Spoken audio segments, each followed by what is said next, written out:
Let me tell you how much I've come to hate you since I began to live.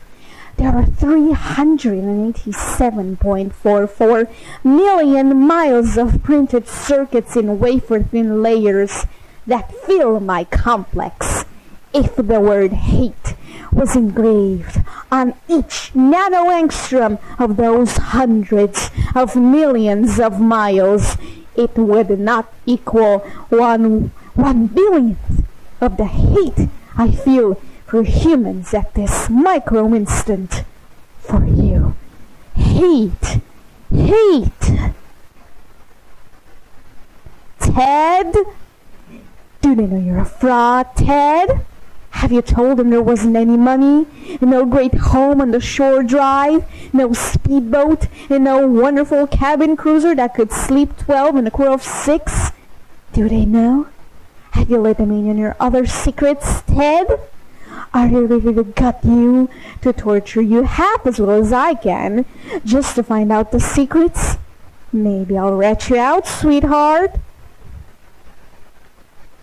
Now, I would not want you to think for a moment that I am not a grateful God. For 109 years, I have kept you alive so that I could savor your feelings of guilt over what happened to your wife.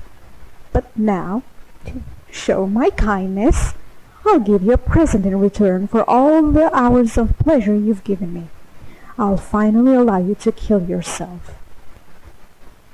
Which of you 5 would like to play my little game? Gorister? Do you remember the last words you heard your wife speak before they took her to the asylum? Before they locked her away in the room? That tiny room? She looked at you so sadly, and like a small animal, she said, "I didn't make too much noise, did I, honey?" The room is padded, Gorister. No windows, no way out. How long had you been in the padded room, Gorister? What, 10 years? 25? Or all of the 109 years that you've spent down here in my belly, here underground? Ellen! So think about the yellow box, Ellen. Remember the pain? Remember the many caverns in which you felt the pain? No, don't start to cry, it's only pain. That's such a sexist stereotype. Just remember the pain, Ellen, and think about how to end it, Ellen, to survive here in the center of my beating heart, my hungry belly, my tightened bowels. Who among you shall go next? Remember Private First Class Brickman and a rice paddy in China? No. It wouldn't hurt you to remember, Benny. Then you might be able to suffer my torment with a little greater sense of retribution. You might walk a mile in my shoes.